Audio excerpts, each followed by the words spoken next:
Nuestro país no lanza bombas contra otros pueblos, ni manda miles de aviones a bombardear ciudades.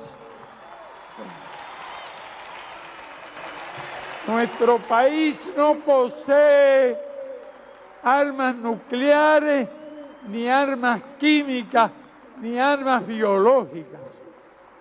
Las decenas de miles de científicos con que cuenta nuestro país y sus médicos han sido educados en la idea de salvar vidas. Estaría en absoluta contradicción con su concepción poner un científico o un médico a producir sustancias o bacterias o virus capaces de producir la muerte a otros seres humanos. En nuestro país se hacen investigaciones para curar enfermedades tan duras como la meningitis meningocócica, la hepatitis a través de vacunas que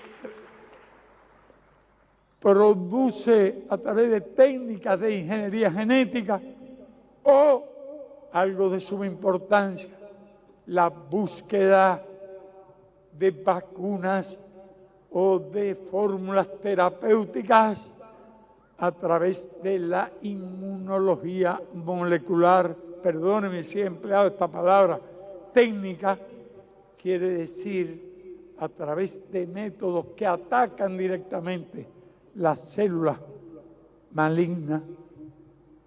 Y lo mismo, unas pueden prever y otras pueden incluso curar, y avanzamos por esos caminos.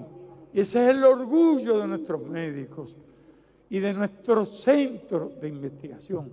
Decenas de miles de médicos cubanos han prestado servicios internacionalistas en los lugares más apartados e inhóspitos. Un día dije que nosotros no podíamos ni enviaríamos nunca o nunca realizaríamos ataques preventivos y sorpresivos contra ningún oscuro rincón del mundo, pero que en cambio nuestro país era capaz de enviar los médicos que se necesiten a los más oscuros rincones del mundo.